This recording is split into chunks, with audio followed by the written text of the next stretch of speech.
প্রতিদিন ২ কোটি টাকার টমেটো বিক্রি হয় এই হাটে। শুনতে অবিশ্বাস্য লাগলেও এমন বাজার রয়েছে বাংলাদেশেই।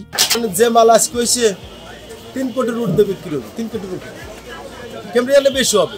দৈনিক দিন ২ থেকে ২.৫ কোটি টাকা বিনিয়োগ হয়।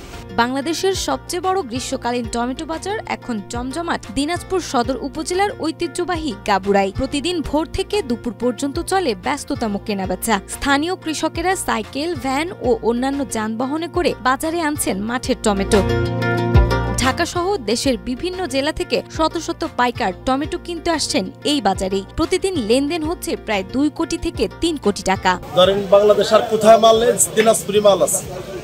এই মাল সারা বাংলাদেশে যাইতেছে, বিভিন্ন জায়গায় যায়, চিটাগাং যায়, ফেনী যায়, চৌমুনি যায়, নিমসা যায়, ঢাকা যায়। আমরা কৃষক দিনাজপুরের, আমাদের এই দিনাজপুর গাবুরা বাজার থেকে সারা বাংলাদেশেই টমেটো যায়। তবে এসবের মাঝেও কৃষকের মুখে হাসি নেই, কারণ এবছর টমেটোর ফলন অতীতের চেয়ে বেশি ভালো হলেও দাম সেই অনুপাতে একদমই কম। কৃষকেরা প্রত্যাশা করেছিলেন প্রতিমণ টমেটো ৬০০ থেকে ৭০০ টাকা দরে বিক্রি হবে, কিন্তু বাজারে তা পাচ্ছেন মাত্র ৩৫০ টাকা থেকে ৫৫০ টাকা দরে।